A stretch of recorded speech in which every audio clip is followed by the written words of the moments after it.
Hi friends, welcome to Noora Well. இன்னைக்கு நம்ம என்ன பார்க்க போறோம்னா காரசாரமான சிக்கன் கீமா பண்ண போறோம். இது வந்து 10 நிமிஷத்துல ரெடி பண்ணிடலாம். இந்த ரெசிபி வந்து ரொம்ப ஈஸியா செஞ்சிடலாம்.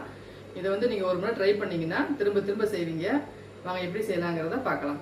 நம்ம இன்னைக்கு சிக்கன் கீமா பண்றதுக்கு போன்லெஸ் சிக்கன் வந்து ஒரு 1/4 கிலோ எடுத்திருக்கேன். இதை வந்து நம்ம மிக்ஸி ஜார்ல போட்டு அரைச்சு எடுத்துக்கலாம். இந்த மாதிரி நல்லா அரைச்சு எடுத்தாச்சு. நம்ம இப்போ வந்து கிரேவியை ரெடி பண்ண ஆரம்பிச்சிடலாம். நம்ம வந்து கிரேவிக்கு தகுந்த மாதிரி எண்ணெய் சேர்த்துக்குருவோம். எண்ணெய் வந்து கொஞ்சம் கீமாவுக்கு வந்து கொஞ்சம் எக்ஸ்ட்ராவே சேர்த்தா நல்லா டேஸ்ட்டாக இருக்கும். எண்ணெய் நல்லா சூடாகிடுச்சு. 2 பட்டை, 2 ஏலக்காய், ஒரு 3 கிராம்பு, இது கூட வேவும் கொஞ்சம் பெருஞ்சீரகம், அடுத்தாப்புல கொஞ்சமாக சீரகம். இது நல்லா வெடிக்கட்டும். எல்லாமே நல்லா பொரிஞ்சிருச்சு. இது கூட வந்து வெங்காயம் வந்து குட்டி குட்டியாக கட் பண்ணிக்கோங்க. எந்த அளவுக்கு நல்லா குட்டி குட்டியாக கட் பண்ணுறீங்களோ அந்தளவுக்கு நல்லா டேஸ்ட்டாக இருக்கும்.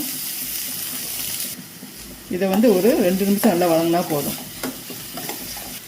வெங்காயம் வதங்கவும் ஒரு சின்ன சைஸ் தக்காளி அதையும் இதில் சேர்த்துடலாம். அதையும் நல்லா பொடியாக கட் பண்ணிக்கோங்க. இதையும் நல்லா வதக்கிடுவோம்.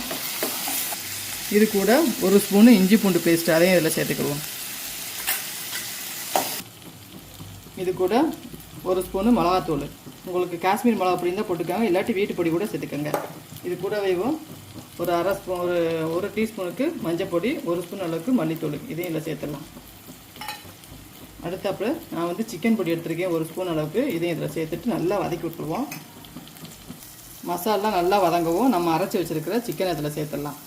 சேர்த்துட்டு ஒரு 5 நிமிஷம் நல்லா ஹை ஃப்ளேமில் நல்லா வதக்கி விட்டுட்டே இருக்கணும், தண்ணி எதுவும் சேர்க்காம. 5 நிமிஷம் நல்லா வதங்கிடுச்சு. நம்ம இப்போ வந்து கறிக்கு வேகிற அளவுக்கு நம்ம தண்ணி சேர்த்தா போதும். ஏன்னா நம்ம வதக்கிறதுலே பாதி வெந்திருக்கும். கொஞ்சமாக தண்ணி சேர்த்துக்கோங்க. சேர்த்துட்டு இது கூட கொஞ்சம் உப்பு சேர்த்துக்கலாம். கொஞ்சம் உப்பு சேர்த்துட்டு ஒரு மிக்ஸ் பண்ணி விட்டுட்டு நம்ம இதை மூடி விட்டுடலாம். ஒரு 10 நிமிஷம் நல்லா ஹை ஃப்ளேமில் கொதிக்கட்டும். 10 நிமிஷம் ஆயிடுச்சு. நம்ம இப்போ இதை ஓப்பன் பண்ணி பார்த்துடலாம். நல்லா தண்ணிலாம் வற்றி நல்லா வெந்துருச்சு. இப்போ வந்து நம்ம அடுப்பை ஆஃப் பண்ணுறதுக்கு முன்னாடி இதில் வந்து நம்ம மிளகுத்தூள் சேர்த்துக்கலாம்.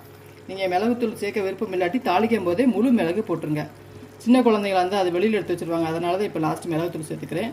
நீங்கள் குக்கரில் வைக்கிறதா இருந்தால் ஒரு விசில் விட்டு எடுத்துக்கோங்க, நல்லா வெந்துடும். இது எல்லாத்தையும் நல்லா மிக்ஸ் பண்ணி விட்டுட்டு லாஸ்ட்டு மல்லித்தலை தூவி இறக்கிடலாம். லாஸ்ட்டு மல்லித்தலை தூவிட்டு நம்ம அப்படியே அடுப்பை ஆஃப் பண்ணிடலாம். அவ்வளோதான். நம்மளுடைய சிக்கன் கீமா சூப்பராக ரெடி ஆயிடுச்சு. நீங்களும் இதே மாதிரி வீட்டில் ட்ரை பண்ணி பாருங்கள், ரொம்பவே சூப்பராக இருக்கும். இந்த சிக்கன் கீமா வந்து இட்லி, தோசை, சப்பாத்தி, பரோட்டாவுக்குலாம் ரொம்பவே சூப்பராக இருக்கும். நீங்கள் வெஜ்ஜில் பண்ணுறதா இருந்தால் இதே ப்ராசஸில் மீல் மேக்கர் வச்சு பண்ணிக்கோங்க, ரொம்பவே சூப்பராக இருக்கும். இந்த வீடியோ பிடிச்சிருக்குன்னு நினைக்கிறேன். பிடிச்சிருந்தா லைக் பண்ணி, ஷேர் பண்ணி, சப்ஸ்கிரைப் பண்ணிடுங்க.